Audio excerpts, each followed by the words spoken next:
Крымские татары, живущие в Киеве, рассказали о судьбе и положении своего народа, в котором он оказался после оккупации Крыма Россией.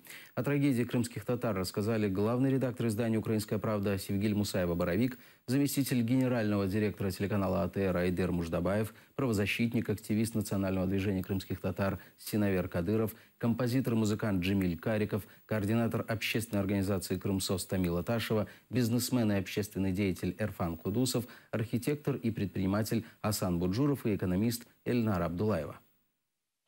Буквально в эти дни на моей родине в Крыму имеет место очередная трагедия, с которой столкнулся мой народ, коренной народ Крыма, крымские татары.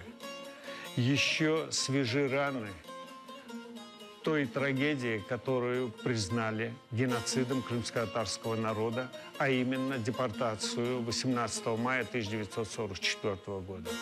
В очередной раз, оккупировав Крым, российский агрессор поставил перед собой задачу уничтожить мой крымско-татарский народ. Да, мы древний народ с устоявшими древними традициями, но в этой неравной борьбе нам одним выстоять и выйти победителем будет нелегко. Но я уверен, что именно вместе с украинским народом, с международной общественностью мы выдержим и выйдем победители в этой схватке.